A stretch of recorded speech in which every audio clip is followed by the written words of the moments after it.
Faut que ce soit défenseur plus MIP, je pense, parce que là, les playoffs, ça va être compliqué.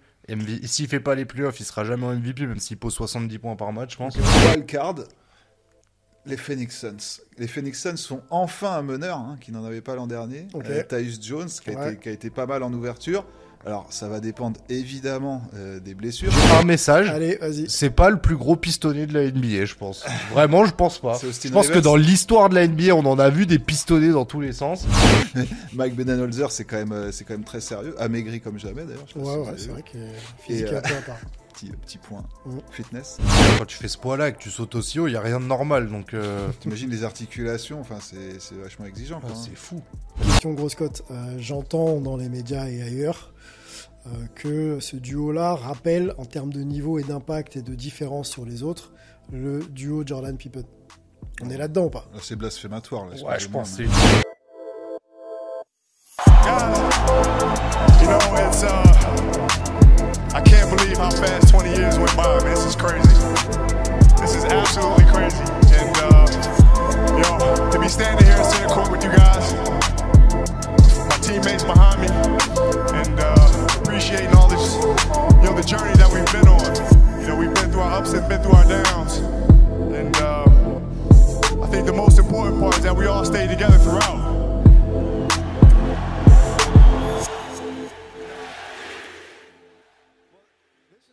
Hype épisode 2, nouvelle saison NBA, on l'a dit, on va se retrouver très régulièrement pour parler du meilleur basket du monde. On va essayer aussi d'ouvrir un peu la porte au championnat de France et à l'Euroleague. On va faire beaucoup de choses cette année ensemble, pas mal de rendez-vous aussi. On a un magazine mensuel qu'on est en train de vous préparer pour revenir sur les années un petit peu phares du basket. 84 par exemple, 92, on sait que ça a bien marché dans le développement de ce sport. On va se poser une petite heure ensemble. On va se projeter sur la saison 2024-2025, les previews. On fait les choses un peu à l'envers. Ouais. C'est vrai que ça a déjà commencé et nous on s'arrête seulement pour faire les previews, mais c'est pas grave. Comme ça, vous aurez le temps de peaufiner aussi un petit peu nos analyses. Co-host est toujours là. Il s'appelle toujours Paul et il est toujours bien installé sur son canapé. Et on est très bien installé. Merci. Bonjour Sylvain. Ça fait une paye qu'on s'est pas vu. Eh ben écoute, ouais, c'est toujours un plaisir de passer une petite heure avec toi. Ouais. Et on s'est doté les services d'un invité un peu spécial, voire très spécial. Journaliste et RMC Sport, vous le voyez sur pas mal de streams, du côté de Winamax notamment. Il y a aussi un peu de MMA, voire beaucoup de MMA sur RMC. Et puis le podcast vidéo Basket Time, je vous invite à aller écouter ou à aller voir. C'est chaque semaine sur les ondes d'RMC. Et on peut y voir et surtout entendre les analyses aiguisées de Sacha Alix. Comment tu vas, Sacha? Ouais, les analyses... Merci pour la présentation. Aiguisée et détestée, bien sûr, nos consultants basket. Écoute, pour moi, c'est aiguisé. Pour d'autres, c'est peut-être pas adoré, mais en tout cas, nous, on est content de t'avoir. On a pas mal de discussions off, on va le dire aussi à ceux qui regardent ce programme. Je sais que toi, t'es tranché, que t'as des avis peut-être un petit peu divergents, mais tu sais les assumer, les argumenter, les expliquer. Donc, j'attends la même chose de toi aujourd'hui. Ouais, j'espère, ouais. Mais merci de m'inviter, je suis très content de vous retrouver et je suis bien installé. T'es bien là? Ouais, je suis très très bien. Le Jordan devant toi, le petit mug hype. Ouais, j'aurais préféré un maillot de LeBron, mais je vais pas relancer des débats houleux. Ah, ok. Ça commence. La génération LeBron. Bon, on va pas parler de ça. On pourra peut-être le faire si on a un petit peu de temps, mais je voudrais qu'on se focalise là sur la nouvelle saison NBA qui a déjà démarré. On vous explique pas un peu le fonctionnement. Il y a 2 conférences Est et Ouest. Beaucoup d'équipes, autant d'équipes à l'Est et à l'Ouest d'ailleurs. Plusieurs stars. Champion NBA, c'est Boston pour la 18e fois de l'histoire de la NBA. Donc, on va se projeter un peu sur une discussion ensemble par conférence, en commençant peut-être par la conférence Est. Pour préparer ce podcast, on a essayé de réfléchir à ce qu'on pourrait appeler le favori de cette conférence. 3 contenders donc qui pourraient embêter et se mêler à la lutte pour le titre, déjà peut-être pour les finales de conférence et une finale NBA. Et puis ce qui peut intéresser un petit peu, vous intéresser, pardon, ce qu'on appelle la catégorie un peu hype. Qu'est-ce qui va vous intéresser, justement, les petites surprises, que ce soit les coachs, que ce soit les joueurs, que ce soit les franchises. Qu'est-ce que vous allez regarder de manière un petit peu plus précise et particulière. Voilà, donc on se fait ça sur les 2 conférences, messieurs, et puis si on a le temps, on abordera d'autres sujets, notamment la fin d'une ère peut-être en NBA. Est-ce que voilà, il y a cette relève qui va arriver avec Ja Morant, Tatum et éventuellement Zion Williamson. Voilà. On se fait ça? Let's go. Qui commence? Parti. Honneur à l'invité. Écoutez, merci. Allez. On commence sur l'Est, du coup, favori, l'Est. contender. Exactement. Bon, favori, je pense que c'est... Là, pour le coup, je pense que je vais pas faire un avis très différent. Je pense que ça va être Boston assez largement. Je pense qu'ils ont, déjà, champion en titre. Ok. Et je pense qu'ils ont compris comment construire un effectif dans la NBA moderne pour être vraiment particulièrement compétitif, animé par un coach qui a l'air complètement fou, mais qui arrive à transcender des joueurs qui parfois avaient la réputation de fragiles. Je pense qu'à partir Coach du moment... Mazzulla, hein, on peut le dire. Coach Mazzulla. Et puis après, quand t'as joué Holiday dans ton équipe, franchement, normalement, t'es toujours serein, en vrai. Je vois pas comment ils peuvent être dérangés à l'Est, sachant qu'ils ont pas perdu grand-chose, qu'ils vont arriver en pleine confiance, et que les franchises qui vont être en face, selon moi, ont toujours montré des fragilités, et vont encore montrer des fragilités cette saison. Je pense que ça va être un grand tout droit pour Boston, à moins qu'il y ait d'énormes moves en cours de saison. Ils sont bien partis pour retrouver les finales NBA et finales de conf. J'ai vraiment très peu de doutes là-dessus. Très peu de doutes. Ouais. On va le dire tout de suite, on est tous à peu près d'accord sur le fait de mettre Boston en... Malheureusement pour le fan des Lakers, ouais. Donc allons-y dans une discussion un petit peu globale. Tu parlais de pas d'ajout, mais il y a même des joueurs manquants. C'est-à-dire qu'ils sont quasiment champions NBA sans le grand Porzingis, qui commence la saison un peu blessé. Donc, d'ailleurs, il a pas joué là sur le premier match. Ça fait peur quand même quand tu sais que t'as pas tous tes atouts et que malgré ça, t'es dominant dans ta conférence et que tu es peut-être sans égal.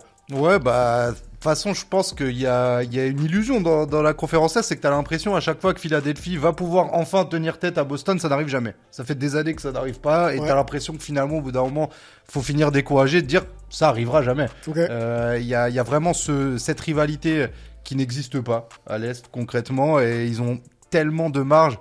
Et encore une fois, je le dis en termes de rôle, les choix qu'ils ont fait sur les postes, tu vois, redonner une chance à Porzingis, prendre la pièce manquante avec un Jrue Holiday, sublimer un Derrick White dans un jeu qui lui ressemble parfaitement. Pour moi, c'est ce qu'il faut faire aujourd'hui pour gagner en NBA. C'est-à-dire qu'ils ont vraiment réuni les ingrédients que Denver avait pu réunir il y a un an. Ils ont vraiment compris, ils l'appliquent, et maintenant c'est eux qui donnent un petit peu la recette sur qu'est-ce qu'il faut faire pour gagner en NBA. Les fans de Boston, ils en pensent quoi? Ouais, non, on peut que constater malheureusement, hein, comme je le disais, et c'est vrai que Sacha a raison.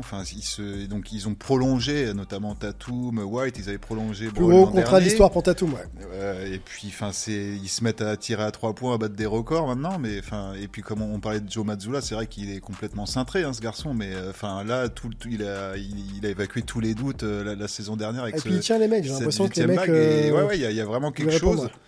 Et en plus, on a l'impression qu'ils sont revanchards quand même, Tatum et Brown, avec les étés différents qu'ils ont vécu. L'un qui était au JO plus en cheerleader, qui était traité comme un rookie par Steve Kerr. Jalen Brown qui lui était pas, il dit que c'est parce qu'il est sous contrat avec Adidas et que Nike est omnipotent au sein de la fédération américaine. Donc on voit les deux stars qui sont revanchardes. Je veux dire, à part grosse blessure, on se demande bien qu'est-ce qui va pouvoir les arrêter. Petite question grosse cote. J'entends dans les médias et ailleurs que ce duo-là rappelle en termes de niveau et d'impact et de différence sur les autres le duo Jordan-Pippen. On est là-dedans ou pas? C'est blasphématoire. Là, ouais, je pense que c'est dur. Après, moi, c'est pas vraiment mes années, donc le mois de 5 ans, on va avoir du mal à te répondre. Sans parler de niveau, mais sur la différence de ce duo par rapport à d'autres duos. Le fait qu'ils se soient vraiment, ils sont à part, ils sont au-dessus, quoi. Ils sont dans une autre galaxie. Est-ce qu'on est un peu là-dedans ou pas? Je trouve pas, parce que sans comparer les deux. Hein. C'est pas des vrais complémentaires. Je pense qu'ils ont appris à l'être, et franchement, grand honneur à Boston d'avoir persisté aussi longtemps avec deux joueurs avec lesquels c'était pas forcément très flamboyant, et à chaque fois c'était plutôt un coup l'un, un coup l'autre. Moi, je trouve pas qu'ils aient une complémentarité complètement folle comme pouvait l'avoir Pippen Jordan, où t'as l'ultra facilitateur, ultra défenseur et l'ultra scoreur gagneur de l'autre côté. Non, je pense que c'est des mecs qui ont des profils un peu différents. C'est pas des vrais superstars. Moi, j'irais même plus loin en disant que Tatum a eu du mal, et sur la finale perdue contre les Warriors et celle gagnée, a du mal en fait à trouver sa position de leader d'attaque et des leaders même d'opinion d'équipe. Alors, c'est ce que j'ai trouvé sur cette finale-là, même si ça se passe bien quand même pour lui hein, au niveau des stats, ça va. Et Jalen Brown, lui, s'est pas posé de questions à jouer comme il sait jouer. Et on a l'impression qu'à ce niveau-là, Tatum se cherche un peu là où Jordan et Pippen Bon, après, on parle d'une association Tatum, Jaylen Brown, ça a 3-4 ans ensemble. Pippen, peut-être que au début c'était difficile, mais on a l'impression qu'entre Jordan et Pippen, c'était tout de suite bien acté. Il y en avait un qui était là pour bam bam bam, même si Jordan défendait dur, attention. Et Pippen faisait tout le reste. Oui, alors là, ils sont peut-être plus au même niveau que ne l'étaient Pippen et Jordan, même s'il faut pas sous-estimer ce qu'a fait Pippen. Il s'en plaint d'ailleurs régulièrement, notamment après The Last Dance. Mais ouais, je trouve qu'ils sont quand même plus proches que ne l'étaient Jordan et Pippen. Et il y a moins ce leader charismatique qu'était Jordan. Enfin, le niveau, le charisme de Tatum, malheureusement, est proche du néant. La génération, elle change aussi. Je dirais, Tatum, c'est un joueur époque réseaux sociaux. C'est-à-dire qu'il est annoncé très fort en NBA avant même d'être en NBA. On sait que c'est un top pick. On sait que c'est un joueur duquel on va attendre beaucoup. Donc forcément. C'est quoi un joueur réseaux sociaux? Bah, c'est un joueur ultra hype avant même d'être rentré en NBA. Okay. C'est-à-dire que Tatum, on en a tous entendu parler, je pense, avant qu'il rentre en NBA. Ça crée aussi cette espèce d'enfant qui doit assumer un énorme rôle et qui fait qu'il a cette fragilité mentale. Là où Jaylen Brown, c'est un pick qui est jamais censé avoir ce niveau-là, je pense, au moment où il arrive à Boston. Donc la mentalité est différente. Lui, c'est un mec qui s'est battu pour devenir une star de l'NBA, donc c'est peut-être plus un fonceur. Là où Tatum, c'est plus un mec qui essaie de jongler avec tout ce qu'on lui met sur le dos depuis des années. Et finalement, il délivre plutôt bien. À chaque fois, on le critique. Il s'en sort plutôt bien. Je trouve qu'il est... lui, il se revendique un peu un Mamba mentality. Moi, je vois plus un peu comme... un gros fan de Kobe et des Lakers. Ouais, d'ailleurs, les Lakers ont préféré prendre Lonzo Ball que lui à la draft. Et je crois qu'en finale NBA, il joue avec un petit bandeau Kobe. Bref, quand t'es au Celtics, comme ça fait un peu bizarre. Juste pour dire que moi, je le vois plus comme un Steph Curry. C'est-à-dire cet assassin silencieux qui pas forcément dans l'exubérance et dans l'envie d'écraser l'autre, tu vois, dans le body language et la manière de jouer, mais plus un assassin silencieux, quoi. Moi, je pense que c'est peut-être vers là qu'il devrait se diriger si ça l'intéresse. Moi, j'ai l'impression qu'il a juste compris qu'il fallait qu'il se mette au service du collectif au moment où il y en avait besoin et que ça peut prendre des formes assez différentes. Moi, je trouve qu'il a quand même pris des responsabilités parfois en défense. Je pense que c'est dans les grands matchs, en vrai de vrai, offensivement, à chaque fois, il se trouve un petit peu dans tous les grands matchs qu'il a fait. Il doit y avoir des exceptions, je vais encore me faire insulter, mais c'est normal.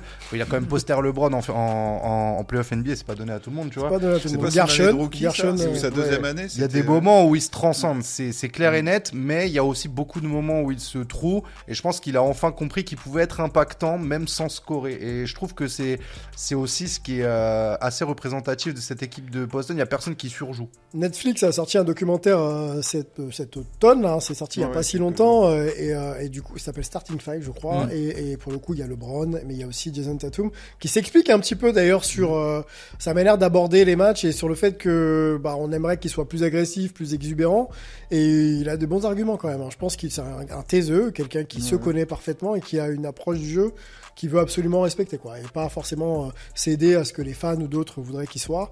Et d'ailleurs, ça marche parce qu'il est champion NBA. On avance sur les contenders. Peut-être que là, on a des avis divergents. Peut-être commencer par toi. Ouais, on a cité les Sixers, mais c'est vrai que c'est difficile quand tu vois leur début de saison déjà. Donc Embiid, il y a une enquête de la NBA sur le fait qu'il ait été laissé au repos. Paul George déjà blessé avec une drôle de blessure en pré-saison là, hyperextension du genou gauche. Donc ça commence déjà mal. On se demande combien de matchs ils vont pouvoir jouer ensemble les deux loustiques cette saison, quoi. S'ils en font 40, 50, c'est déjà un miracle, quoi. Donc, comme tu disais tout à l'heure, à chaque fois, on les attend en rivaux des Celtics ou tout en haut. Ouais. J'ai l'impression que ça va être compliqué malgré l'arrivée et le retour en NBA du Dancing Bear de Gershon Yabusele qui va avoir du temps de jeu, il devrait profiter justement de ces absences-là et puis même sur la valeur de ce qu'il a montré. Joueur référencé du Real, une grosse campagne en équipe de France, plusieurs grosses campagnes en équipe de France. Ça devrait quand même pouvoir prendre des minutes sérieuses. Il en a déjà pris lors de son premier match. Donc voilà, Philly, moi je dirais que c'est le 4e contender. Je mettrais les Cavs, grosse cote en 2e, avec Kenny Atkinson, avec Evan Mobley en point d'ancrage, nouveau joueur avec un contrat max. Ouais.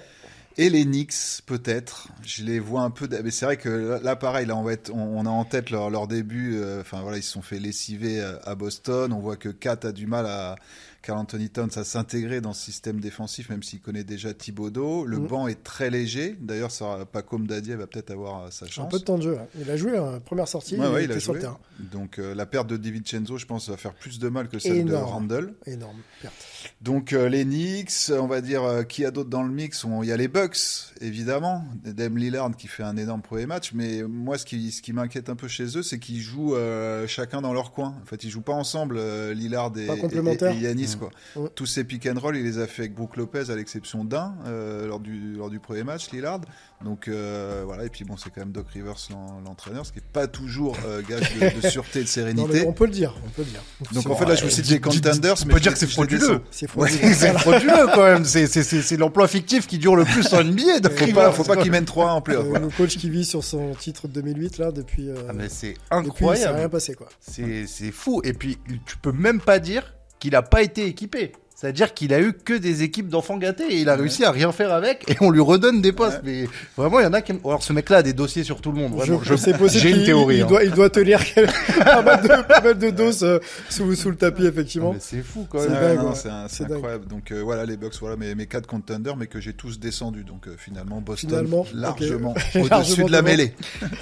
C'est un peu ça, c'est que si tu regardes les équipes qui sont censées rivaliser avec Boston, il y a toujours une désillusion et il y a toujours un truc qui fait que Cleveland c'est une équipe hyper prometteuse, qui draft super bien, qui commence à mettre en place un fond de jeu, qui se dit on va avoir la pièce qui manque, on ramène Donovan Mitchell, ça marche pas en playoff. Il y a quand même des trucs de fou. Philly, ils ont trouvé cette identité de jeu la saison dernière, ils blindent leur effectif avec les mêmes profils ultra défensifs, shooters, athlétiques et tout, et tu vois début de saison tu dis on va encore faire une saison Philly, il va rien se passer. Les Bucks, ils ont pris un titre. Enfin, je sais pas, t'as un rôle majeur, c'est Holiday. Bon, genre, tiens, le premier move à faire, ça va être le tèche pour prendre Lillard. Enfin, en fait, tu te rends compte que c'est super dur. En fait, les équipes qui ont les moyens de bien bosser à l'Est, elles bossent pas bien. Elles ont la chance de ramener des joueurs, de recruter des mecs, de bien drafter et ils font n'importe quoi. Là où t'as des équipes genre Orlando, les Pacers, ils ont pas du tout tous ces moyens à disposition. Ils bossent bien, ils progressent, ils se tapent. Et moi, en fait, j'aimerais que Orlando arrive à surpasser ces équipes-là qui font n'importe quoi alors qu'ils sont équipés comme des F1, alors que les autres sont avec des berlines. Effectivement, c'est les contenders, mais je m'attends à ce qu'ils me déçoivent tous. Est-ce que t'as les mêmes que Paul déjà ? Franchement, moi, dans les effectifs Knicks, bien... Bucks, ouais, Pacers. dans les effectifs bien construits, c'est ce qu'il y a. Et c'est ce qu'il y a à dispo, mais tu te rends compte que la marge que Boston vient de poser, elle est trop haute. Et limite, moi, je me dis, si une équipe doit vraiment se transcender et aller les challenger, ce sera une équipe qui s'est vraiment trouvée collectivement, avec le staff, avec le GM, etc. Type Pacers, type Magic. Je vais pas parler des Hawks parce que je pense que ça va être une saison très bizarre pour eux. Ouais. Il y en a qui croient en Détroit parce que justement, il y a plein de profils et peut-être il y a quelque chose qui peut prendre. Moi, j'y crois pas trop. Je trouve que c'est très tôt. Et après, tu vas aller chercher qui à l'Est, ça va être compliqué. Brooklyn, ça va être très jeune. Charlotte, c'est en train de tout refaire. Ils ont un nouveau pivot à Brooklyn. Attention. Miami, on parle pas de Miami. Ben Simmons, pivot. Ouais, Miami, t'as raison. Ouais. Je pense que Miami, tu vois, là, on les oublie comme d'habitude, entre guillemets, sous-côté, mais c'est peut-être eux qui vont encore une fois tirer leur épingle du jeu. C'est toujours très stable, Miami. Il n'y a pas forcément de renfort, mais l'équipe est ensemble depuis des années. Le coach Expolstra, bien sûr, Pat Riley en haut de tout ça. On a l'impression que ça peut amener des gages de garantie. Moi, j'ai juste... alors, ça peut mordre sur la petite séquence d'après, mais je vais quand même parler du Magic. Ouais. Les Cavs, moi je les sors, on a à peu près les mêmes. Hein. Donc les Bucks, les Pacers et les Knicks.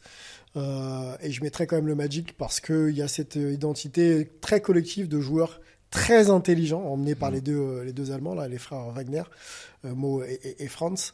Et je trouve que c'est peut-être l'année de la confirmation pour rentrer dans un top 4 avec cette capacité à jouer collectivement et à défendre et à attaquer. Là où les Knicks sont trop dépendants de Jalen Brunson pour moi, pour être capable même d'être réguliers dans leur saison. Quand tu perds DiVincenzo, tu perds le tir à 3 points et c'est devenu le meilleur joueur de l'histoire des Knicks à 3 points. Il est plus là. 4, en attaque, en défense, on ne sait pas si ça produit toujours les mêmes choses. Donc ça pose problème. Pareil sur la complémentarité Lillard et Giannis. Moi, je vois pas Giannis en plus s'investir à fond dans le projet. Ils ont pas bossé ensemble les deux. Tu vois, ils ont dit qu'ils n'avaient pas travaillé ensemble. Ils n'ont pas travaillé l'été ensemble. Donc c'est un peu étonnant. Quand ils disent c'est les deux joueurs majeurs. Ils vont essayer, mais je pense que Giannis, en plus, ça parlait de trade si jamais ça partait pas bien. Donc il est un peu déjà parti. Les Pacers, peut-être, messieurs, parce que Rick Carlisle, c'est sérieux. Ils sont quand même finalistes de conférence. Ouais. Tyrese Haliburton, Bénédicte Mathurin. Enfin, il y a des joueurs quand même qui ont encore cette marge. Et ils sont toujours dans ce profil, dites-moi si je dis des bêtises, de joueurs un peu underdog de chez underdog, quoi. Ouais, même underrated. C'est la franchise sous-cotée par excellence. Underrated de ouf, les mecs, ils sont même pas à la télé nationale, patati patata. Haliburton commence à avoir un peu de hype. Un peu de hype. Ouais. Mais ils sont dans ce mood de les mecs nous respectent pas. Et je pense que ça peut les aider justement à être durs tous les soirs. Puis Miles Turner, même s'il s'en est pris 2 sur la tête hier, il a quand même une belle évolution, quoi. Il était transférable il y a 1 an, maintenant il est, c'est joueur plus mature, arrivé très jeune à NBA. Pourquoi pas les Pacers, mais c'est vrai que le Magic c'est très fort depuis en plus qu'ils ont accueilli un double champion NBA. L'homme des questions. KCP, ouais, l'ancien des Lakers. Et ça crée aussi avec les Nuggets. Encore une grosse perte pour les Nuggets, on va sûrement en parler après. Mais le Magic, moi, ce qui me fait peur, c'est le shoot, quoi. Je crois que c'était la 29e équipe à 3 points, en 3 points tirés la saison dernière. Franz Wagner, c'est vraiment sa marge de progression, quoi, le shoot à 3 points. Donc défensivement, c'est costaud. Banchero, il est en train de prendre une dimension assez incroyable. Donc je peux top 5 de l'Est, le Magic, pas impossible. Ok. Allez, les équipes hype, le coach ou le joueur hype. Là, on est vraiment sur une catégorie un petit peu ouverte. Je commence, je vais faire court. Riz Haché. Ah, voilà. Moi, c'est ce que j'ai envie de regarder. Volé. C'est ce que j'ai envie de regarder. Quand je dis que c'est hype, c'est que ça m'intrigue. Je l'ai vu beaucoup à Bourg. Voilà, il était en face de moi. Je l'ai vu un petit peu évoluer.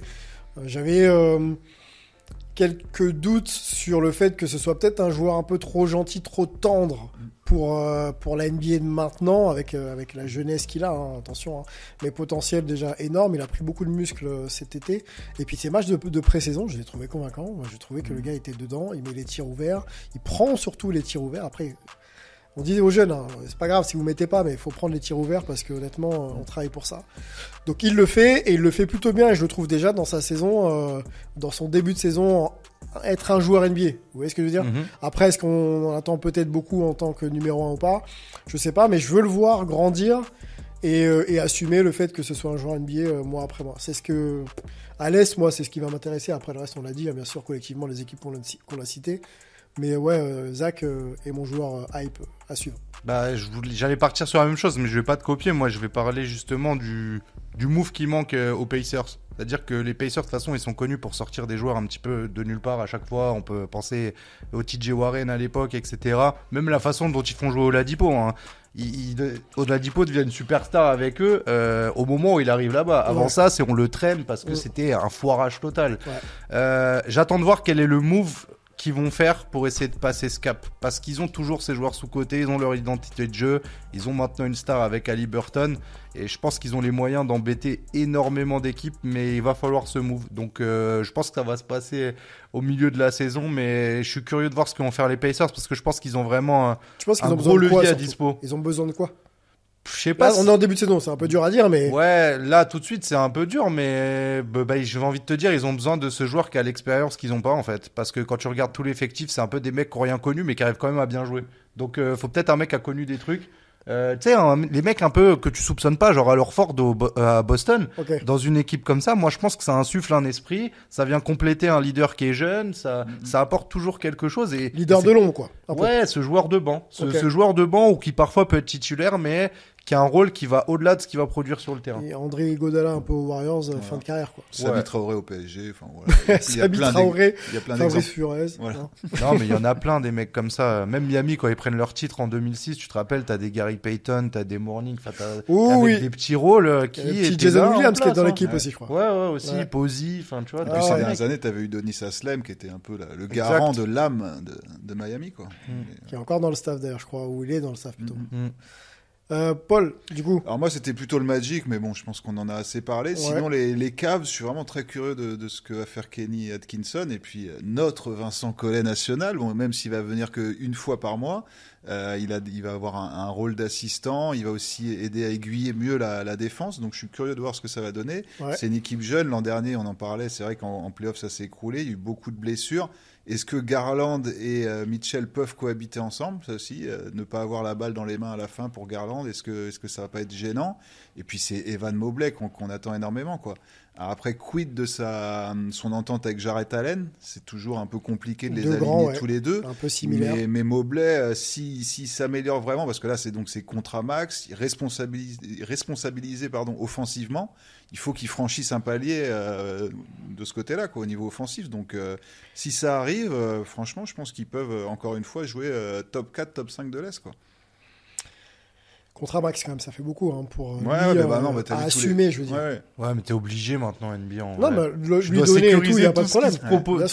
Mais pour lui, le joueur, c'est quand même une marge maintenant de progression d'assumer. Je suis quand même le meilleur salaire du club, quoi. Donc bon. Voilà. Ouais, avec des noms à côté qui ont déjà peut-être plus fait que toi. Mais après, c'est une réalité de périodicité. Mitchell, il renouvelle dans un an ou quoi. Oui, derrière, c'est lui qui prend, quoi. Il va prendre un montant exceptionnel, tu vois. Après, c'est aussi parce que je pense que le profil de Mobley aujourd'hui, finalement, il est pas si courant que ça en NBA. Et ils ont peut-être envie de sécuriser ça. Ça me rappelle un peu quand ils sécurisent Michael Porter Jr. à Denver, tu vois. Ouais. Des joueurs un peu à part.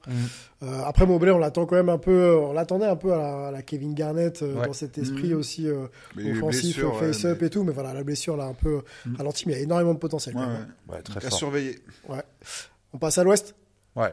Il y a plus de débats, je pense, à l'Ouest. Plus de débats à l'Ouest, ouais. On va commencer par le plus gros, je pense. On a peut-être tous le même favori, je sais pas. Non, justement, le favori, c'est peut-être la plus grosse question. L'Ouest, pour moi, il n'y a pas vraiment de favori. Pour le coup, ça va se jouer entre, je pense, je vais mettre Dallas, Minnesota. À la fois. Ouais, bah vas-y, moi j'ai envie de croire en Minnesota alors. Minnesota ? Ouais. J'ai envie de croire en... Ah non, en fait, je suis un peu fou.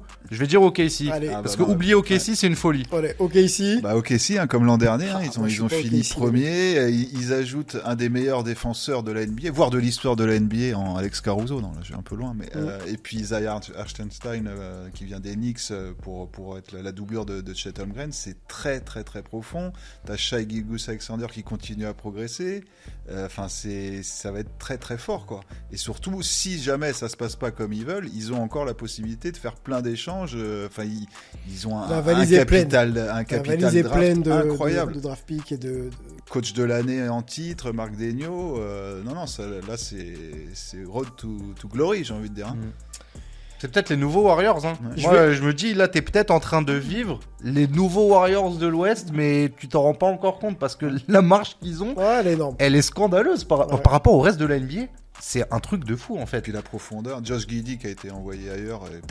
Tu t'es séparé de tous les mecs qui posaient problème. Est-ce que c'est suffisant partout? La marge, est-ce qu'elle est suffisante pour se séparer de Denver et des Mavs, qui pour moi sont presque juste derrière quand on parle de favoris? Est-ce que tu trouves que c'est le jeu, etc., qui leur a beaucoup fait défaut, ou c'est le manque d'expérience? Tu sentais que je pense qu'il y avait plein de gens qui découvraient. Je pense que t'as Holmgren qui, encore une fois, va gagner en confiance.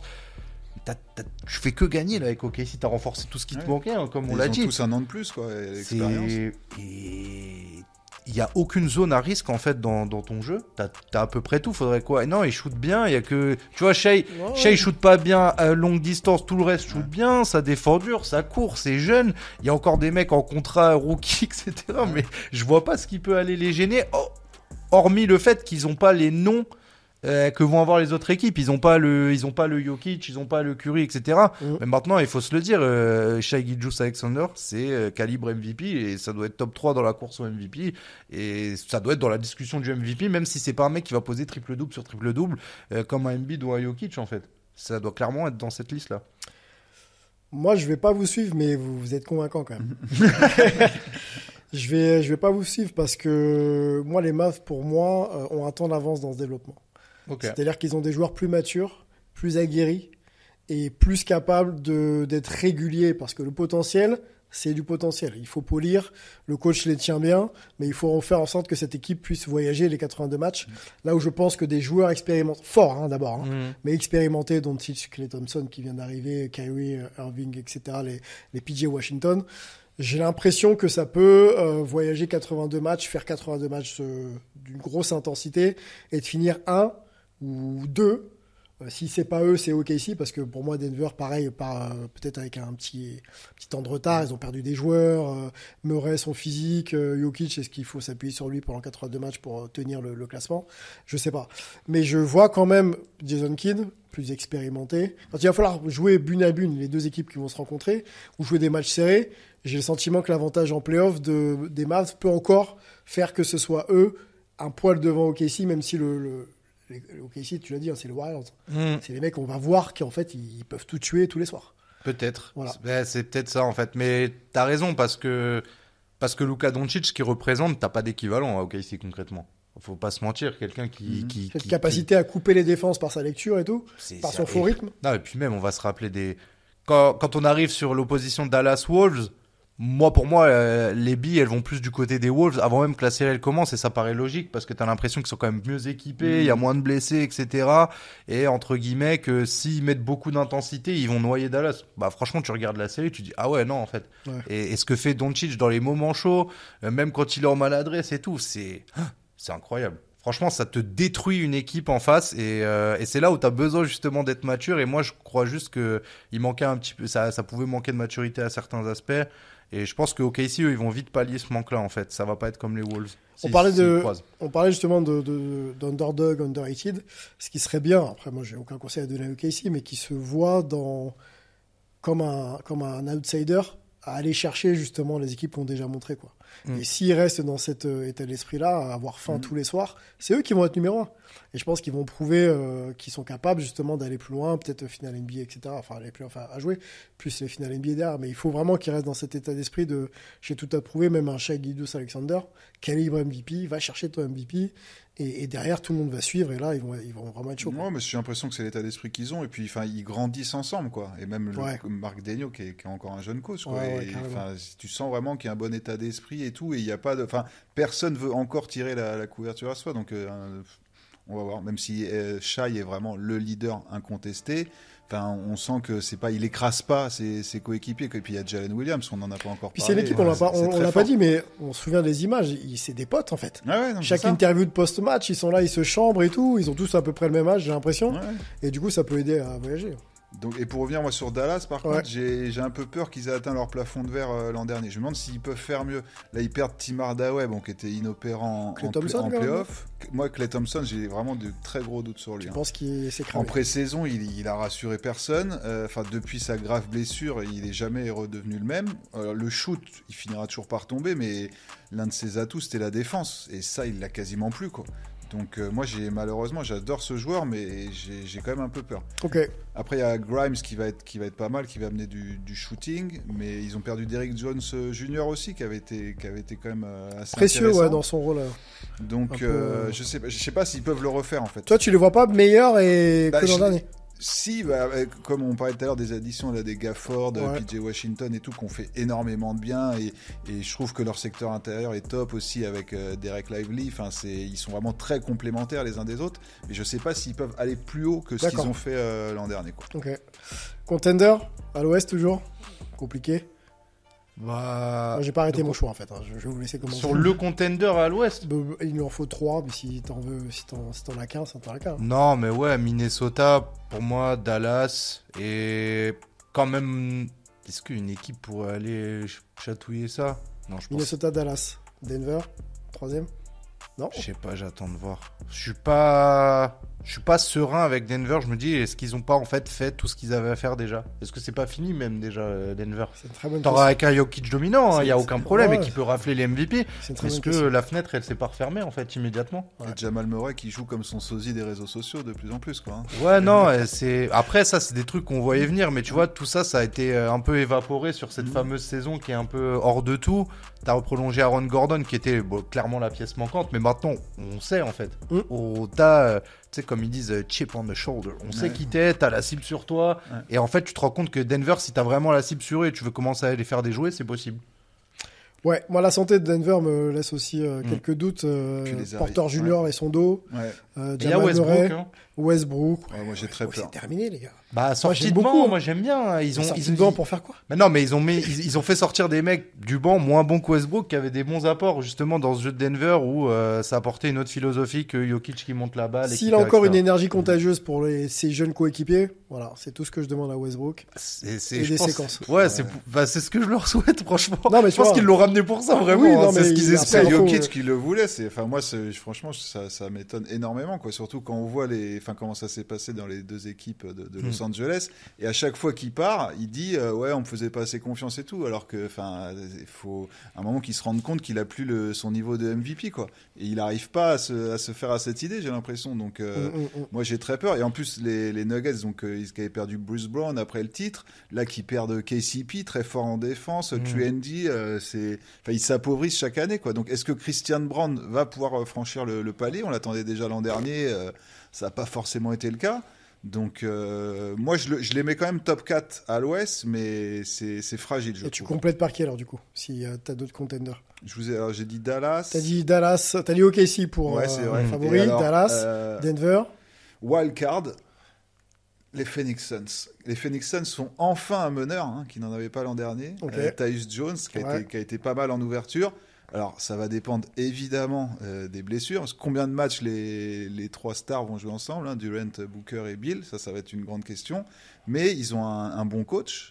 Enfin, sans dire que les précédents étaient mauvais, mais Mike Budenholzer, c'est quand même très sérieux. Amaigri comme jamais, d'ailleurs. C'est vrai que physique un peu à part.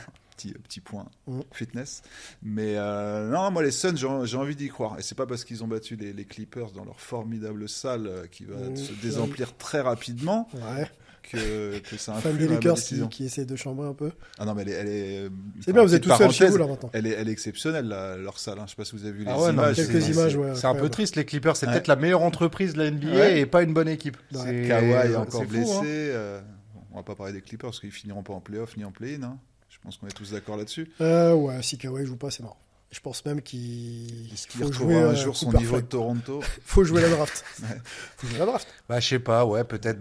Tu vas changer d'identité visuelle, tu changes de salle, c'est peut-être le bon moment. Oui, souvent, c'est ce qui amène de bonnes choses. Ton jeune, et puis clairement. On y va, on a la salle, sûr. On a tout. Enfin, tu vois. Puis Steve Ballmer, je pense que pour moi, ça reste quand même un modèle de ce que tu peux faire quand tu gères une franchise NBA. J'aime bien ce qu'il fait, ce mec-là. Force est de constater que c'est que le sportif qui tue les Clippers. Non, mais respect pour l'entrepreneur. C'est ouf quand même. Ça fait longtemps que le sportif des Clippers, pour le basket depuis. Alors que le mec, il a réussi à créer une marque, à rendre les Clippers attractifs. Tout le job qu'on lui a donné, il l'a fait bien. C'est juste que sur le terrain, après, ça s'est jamais bien passé. Il faut que les joueurs que sur le terrain ça match aussi. C'était ça leur gros problème, quoi. C'était les blessures parce que quand ils avaient annoncé les arrivées de Kawhi et Paul George, on attendait vraiment. Après, ils ont fait des phases de ouf en playoff aussi. Franchement, j'ai des souvenirs avec des sueurs froides de Paul George qui rate des lancers contre Phoenix, alors que la série elle peut basculer, ils peuvent la gagner. C'est scandaleux de faire ça à ce moment-là et de dire appelez-moi playoff P les copains.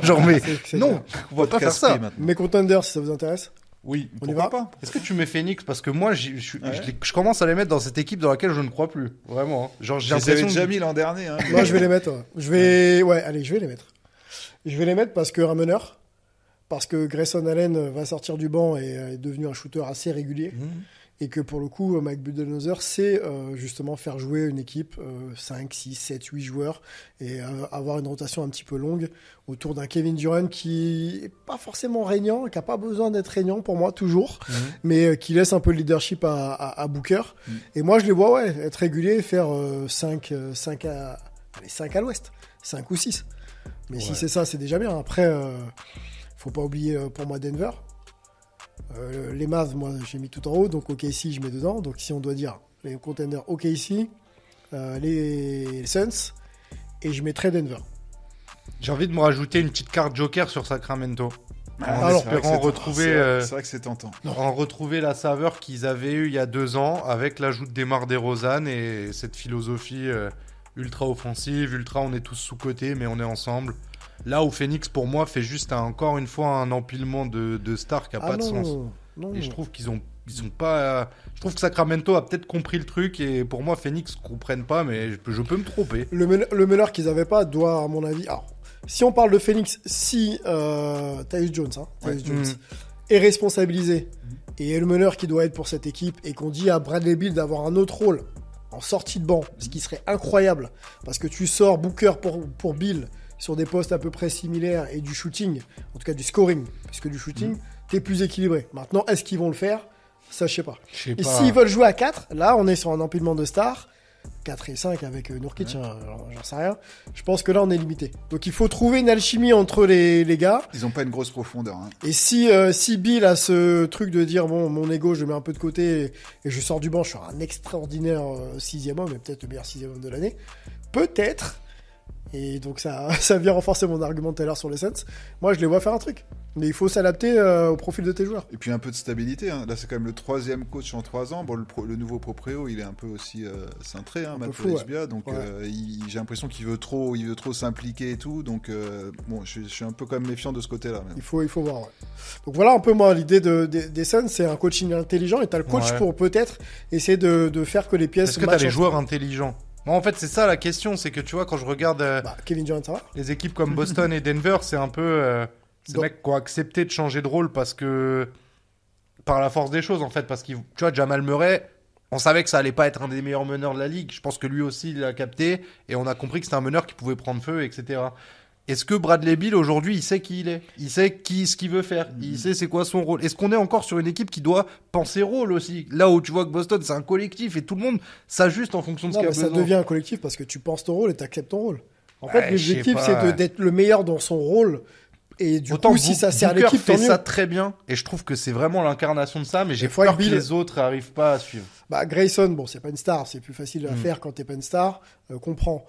Bill, s'il arrive à comprendre, je dis pas qu'il va le faire. Ça peut step up l'équipe et faire ça. Il est intelligent, hein. C'est pas un Bill, c'est pas un teubé. Hein.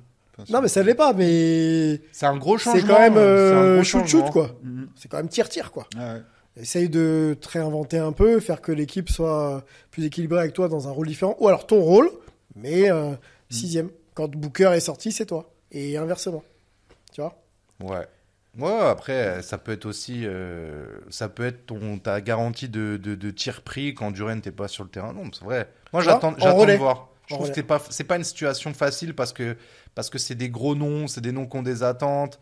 Et je pense que c'est toujours difficile avec ces questions, pas d'ego, hein, je leur tire pas dessus, mais les mecs, ils ont leur carrière telle qu'elle a été faite. Il n'y a pas ce petit signe qui me fait dire qu'ils vont vraiment pouvoir se révolutionner pour être au service du collectif. C'est très dur, je pense. Après, tu as quand même de plus en plus cette mouvance dernièrement de joueurs qui renoncent à des millions, justement pour que leur équipe soit plus équilibrée, ce qu'a toujours refusé de faire notre regretté Kobe. Hein.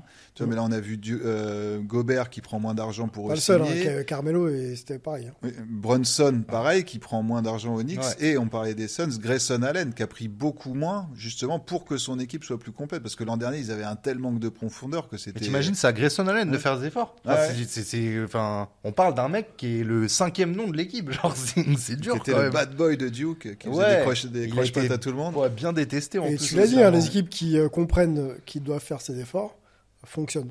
Voilà. Donc, c'est quand même la marge de progression des Suns. Et je pense qu'il y a le coach pour ça. On avance sur cette preview et on se pose... on a fait le tour. Ah non, on n'avait pas la hype de l'Ouest. Allez, très rapidement. Moi, c'est Anthony Edwards. Va chercher un MVP, garçon. C'est bon, t'as de la place. Towns n'est plus là. Il n'y a plus de débat de qui. De toute façon, on savait que c'était l'équipe de Towns. De Towns. Attention à ce que je dis. D'Edwards, à partir de la seconde où il a mis les pieds là-bas. Maintenant, c'est bon. On lui a donné les clés. L'ajout de Rob Dillingham qui selon moi va surprendre beaucoup de monde parce que c'est un pic de draft qui a de l'expérience avec Team USA dans les sections jeunes et qui moi m'a bluffé à ces moments-là parce qu'il avait des cojones et un sens des responsabilités chez un petit 17 ans que j'ai jamais vu. Je pense que vraiment si Anthony Edwards accepte ses responsabilités, que Randle arrive à être ce genre de facilitateur comme Draymond l'a pu l'être à Golden State, et qu'il sera jamais. Il l'a été au Pelicans, je suis obligé de le dire. Il a été ce facilitateur aux Pelicans, mais parce qu'il posait des triples-doubles à chaque fois. Je pense que ça le sauçait beaucoup. S'il arrive à se fitter avec les Wolves, franchement, j'aime bien la tête de l'équipe. Hein. Les débuts sont inquiétants quand même. Là, quand on l'a vu contre les Lakers, après le premier match de la saison, franchement, c'est toujours le match où il se passe des trucs de ouf. Et moi, je suis curieux de voir les Memphis Grizzlies, qui étaient donc aux abonnés absents l'an dernier. Forcément, bon, ils ont fait jouer ouvert le banc, sans Ja Morant, énormément de blessures. Ils ont encore pas mal de blessures, mais on a vu que Ja Morant revenait bondissant comme jamais. S'il arrive à laisser les pistolets au vestiaire, ça devrait bien se passer. Et puis il y a surtout Santi Aldama qui commence à vraiment prendre de l'épaisseur, qui avait fait un gros premier match, qui a été énorme au TQO et même au JO, même si l'Espagne a été décevante. C'est le dernier Espagnol de la NBA, La France a 14 représentants, l'Espagne un seul désormais. Okay. Et je suis curieux de voir comment ça va matcher, ça va se mixer avec toute cette toujours une jeune équipe. Mais attention les Grizzlies. Je pense qu'ils pourraient pareil finir top 6 si ça se goupille bien, parce que Morant c'est quand même un extraterrestre quoi. Ouais. S'il est dans un bon état d'esprit, si ça tourne bien, je pense que... Et puis on oublie, il y a toujours Desmond Bane, il y a toujours Jaren Jackson Jr., même si certains disent qu'il n'aurait jamais mérité d'être meilleur défenseur de l'année. En tout cas, c'est solide. Donc, je suis curieux de voir ce que va faire Memphis. Et des petites prises de risque avec Kawamura, le japonais, avec Zach Edey, qui était un pivot ici auquel personne ne croyait, qui était juste grand. C'est vrai qu'ils sont on peut les voir comme les outsiders underdogs. Qui peuvent sortir de nulle part. C'est un peu comme à l'époque Grit and Grind où ça se battait beaucoup et tout. C'est pas trop à quoi s'attendre en fait avec ils étaient à 50 victoires il y a 2 ans je crois. Je pense sûrement, mais ça allait bien. Atteint les 50 victoires avec la grosse saison de Ja Morant, donc je pense qu'ils peuvent le refaire. Et comme tu dis, Zach Edey, c'est vrai qu'il est même favori pour le titre de rookie de l'année. Bon, il y a des débuts un peu compliqués, mais c'est un physique hors norme. Mais on pensait que ce mec-là allait pas être drafté. C'est incroyable. C'est étonnant. Moi, je vais aller sur les Lakers et ça fera la transition avec 2-3 questions qu'on va se poser sur les saisons et qu'attendre justement de certains joueurs, de certaines franchises qu'on n'a pas évoquées, et notamment le coach. JJ Redick, qui a la surprise de certains, peut-être, et le coach des Lakers, donc très grosse franchise, 17 titres, NBA, LeBron en guest star un petit peu avec Anthony Davis. On sait que les deux avaient une grosse relation, d'ailleurs un podcast qui était né de cette relation, et les deux échangeaient beaucoup sur le jeu, etc. Quel apport de JJ Redick? On l'a déjà vu. Les joueurs sont avec lui. Bon, après, c'est que le début de l'aventure. Le bouscule un peu maintenant. Ouais, le bouscule même un peu, mais surtout, il est très très précis. C'est justement un coach qui, on en parlait justement avant de préparer l'émission, qui est sur la tactique très pointu et qui arrive justement à responsabiliser ses joueurs sur ces dimensions tactiques, de positionnement, de transfert du ballon, d'attaquer le cercle aux bons endroits et au bon moment. Et on a l'impression que les joueurs ont déjà un petit peu accepté ça. Et j'ai vu pas mal de matchs de préparation, notamment ceux d'Angelo Russell, que je regarde un peu beaucoup, parce que des fois je le trouve pas toujours académique comme l'équipe aimerait. Et là, je trouve qu'il respecte un petit peu les principes et que la balle arrive dans les bons timings au bon moment, il y a de l'intensité. Donc moi, je suis surpris de la qualité de coaching de JJ, parce qu'il a jamais coaché. Un joueur référencé. Les U9 de son fils. Voilà, plus de 10 saisons NBA. C'était très bon d'ailleurs. Mais je suis intrigué par ce style, parce que c'est un style différent. Ça correspond à sa carrière de joueur peut-être un peu aussi. Je trouve c'est un mec très, très précis. Il pouvait pas réussir en NBA s'il n'était pas ultra précis dans ce qu'il fait. Pas très grand, pas très athlétique, méga shooter, pas grand défenseur. Il a quand même eu une carrière qui est bonne et il a eu un rôle très utile dans des franchises qui ont failli jouer des trucs importants comme Orlando. Je pense presque décevant de sa carrière. Tu trouves? Méga star par universitaire. rapport à ce qu'il fait à Duke. Ouais, mais méga star universitaire. Combien de shooters pas athlétiques étaient méga stars universitaires et se sont foirés en NBA? Jimmer Fredette, je fais du 3 contre 3 aujourd'hui. Il y en a beaucoup, ouais. J'ai rien contre le 3 contre 3. Il y en a beaucoup. Très bon en Chine, Jimmer Fredette. Ouais, merci, mais comme il y en a beaucoup. Adam Morrison, je pense que c'était un des plus gros gâchis. Carrière plus connaître, il fait plusieurs fois les playoffs, plus de 10 saisons NBA, puis joueur référencé, quoi. C'est un role player par excellence dans cette NBA où le shoot à 3 points était un rôle de spécialiste. Et savoir perdurer en tant que spécialiste shooter à 3 points, ça montre une intelligence de jeu, comme l'a eu Kyle Korver, comme le fait JJ Redick. Et tu vois, c'est des mecs, soit ils sont coach, Korver il est assistant GM, il se retrouve à des hautes fonctions derrière, tu vois, c'est que ces mecs c'est un penseur, comme tu dis, c'est un penseur du jeu. On le voyait d'ailleurs très bien dans le podcast avec LeBron. Et d'ailleurs, ils ont appliqué des systèmes qu'ils avaient évoqués là, ils l'ont appliqué dans le premier match face aux Wolves, quoi. Mais alors après, on va pas dire que c'est le nouveau Steve Kerr. On va pas aller aussi vite en besogne, mais c'est vrai que les premiers signaux sont très positifs, quoi. C'est un vent frais. Ça change de Darvin Ham qui avait les mains dans les poches pendant tous les matchs et qui, c'était toujours, les gars, faut que vous soyez du tonus et tout. Tactiquement, c'était. On se souvient de Steve Nash aussi, son passage très compliqué. C'était quand même difficile avec Durant. Voilà, non mais là où JJ, on a l'impression qu'il a un peu déjà ce lien avec. Voilà. Avec cette jeune génération, il est aussi jeune. Donc, il a joué avec Jackson Hayes aux Pelicans d'ailleurs, qui a été très bon au premier match. Très jeune coach. Voilà, donc je vais suivre la saison des Lakers et surtout celle de JJ. Quelques questions pour finir ensemble. À l'ouest ou à l'est, on mélange.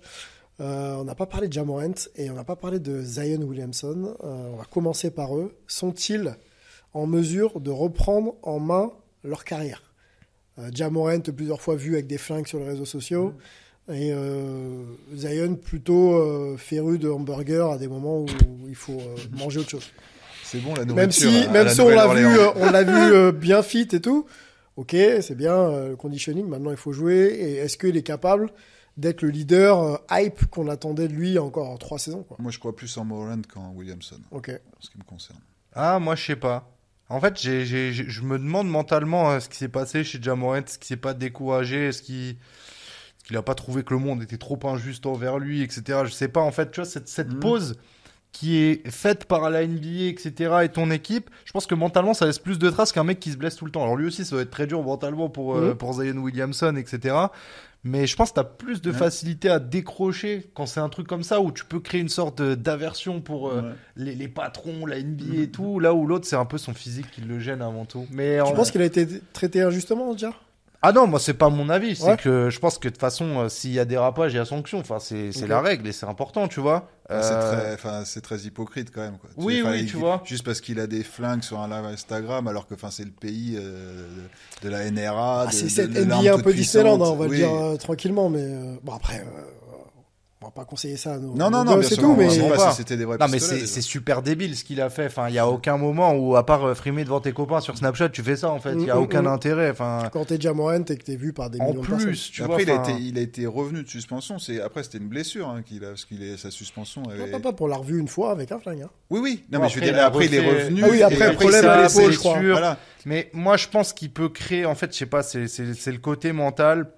Est-ce qu'il va pas être trop impacté, blessé par ce qui s'est passé, parce que aussi aujourd'hui il faut le dire, Ja Morant, on en parlait, candidat MVP, c'est le futur. Regarde maintenant où il est classé par tous les analystes. Les mecs se disent s'il rejoue au basket, c'est un miracle. Alors, en vrai, le gars, ça va, il s'est pas arraché les 2 jambes, tu vois. Son traitement à lui, il est unique en fait. Après, est-ce qu'il peut pas s'appuyer sur ça pour être parce qu'il a perdu en plus plein de contrats très lucratifs, notamment avec Gatorade, qui devait en faire sa tête d'affiche, et du jour au lendemain, c'est terminé, quoi. Donc, est-ce que justement, ça lui a pas mis du plomb dans la tête, sans jeu de mots? Et cette envie. Je sais pas. Et cette envie, bien joué. Mais c'est surtout cette envie de prouver. On peut faire des erreurs à 22 ans et ok, je les ai faites et maintenant, je suis un bon, quoi. Ouais, mais imagine, demain, il te fait une surperformance, il te fait une saison à 30 points, les sponsors le suivent toujours pas, le mec, il perd espoir, il lâche tout, il dit, de toute façon, j'en ai marre, basket, je vais aller jouer en Chine, prendre un grand... J'ai l'impression que c'est déjà oublié. Hein. Ouais, je sais pas. C'est un cas à part, en vrai. Après, s'il revient, il faudra se remémorer qui il est, parce que ça peut revenir très très fort. Spectaculaire comme il est, s'il met 30 points par match, je pense qu'il emmène les fans avec lui. Il a 2 occasions de contrer quand il saute sur chaque action, quoi. Il peut le prendre en bas, en haut. C'est incroyable, marsupilami. Il se ressort, quoi. Puis ça emmène ton équipe quand t'as un mec qui est comme ça avec toi, je pense. Donc on a envie que ça se passe bien pour lui parce qu'il nous a quand même bien fait kiffer. Après, on a bien aimé aussi lui tomber dessus parce que c'était particulièrement débile. Mais après, je pense qu'il est. Il y a plusieurs tournants dans une carrière, mais le premier là. Il faut plus qu'il se rate maintenant. Là, il faut jouer, il faut se taire. Les Jokers, faut emmener ton équipe en playoff et ok, on parle à la fin si on a. Ça ne devient pas au Mayo, c'est tout ce qu'on me souhaite. Tout à fait. Zion, Williamson. Moi, j'y crois parce que je pense qu'aujourd'hui, les Pelicans sont suffisamment armés pour on n'ait pas forcément besoin de lui en leader ou exceptionnellement. Enfin, on n'en a pas parlé. On pourrait peut-être même les placer en contenders parce que je trouve que l'apport de Dejounte Murray dans l'équipe, ça va être quelque chose. Il reviendra parce que là, c'est fracture de la main ou... je crois que c'est une fracture. Et puis Trey Murphy qui devait revenir pour le match d'ouverture et dont le retour était repoussé. Disons que si l'équipe est là, si tout le monde est là... si tout le monde est là, l'équipe, elle fait kiffer, franchement. Murray, McCollum, Ingram, Williamson, tu fais difficilement mieux armé sur un 5 de départ. Okay. Mais avec des joueurs de rôle qu'ils ont déjà à disposition, les Alvarado, Herb, etc., moi, à chaque fois, on se dit, il faut se méfier des Pelicans, s'il ne se passe rien, c'est peut-être cette année. Yep. Bon, après... ça passe aussi par des leaders. Est-ce que c'est pas vraiment... McCollum. C'est pas McCollum et Ingram, ok. Il est quand même un peu rincé, McCollum. Voilà, mais je pense qu'il va falloir un Zion, tu vois, qui qu'il soit le leader imposant dans le jeu, comme entre guillemets LeBron peut l'être quand il a la balle, c'est-à-dire qu'il impose quelque chose, un défi physique, ou alors lui il faut le défendre parce qu'il va nous mettre 30 points. Tu vois ce que je veux dire? Il faut qu'il soit un point d'ancrage dans le jeu, qu'il existe vraiment, quoi. Moi, j'ai l'impression qu'il sera jamais fit. Hein. Je l'aime beaucoup. Hein. J'ai rien contre lui, mais c'est peut-être dans sa nature. Ouais, ça doit être difficile de faire le poids, ouais. Je pense. Bah déjà, quand tu fais ce poids-là et que tu sautes aussi haut, il y a rien de normal. Donc, t'imagines les articulations.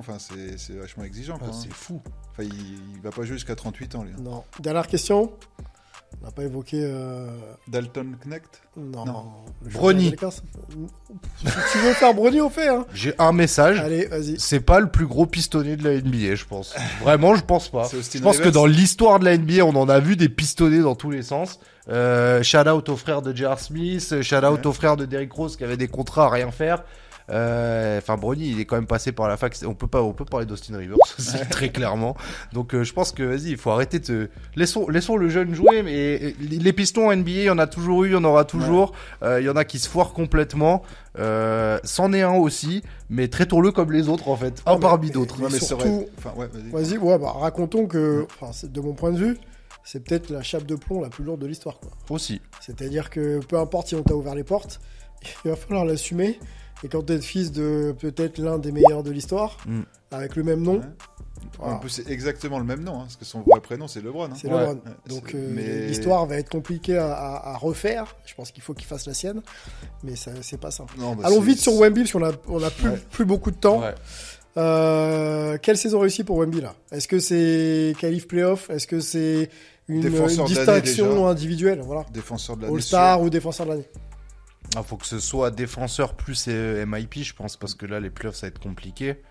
S'il fait pas les playoffs, il sera jamais en MVP, même s'il pose 70 points par match, je pense. Okay.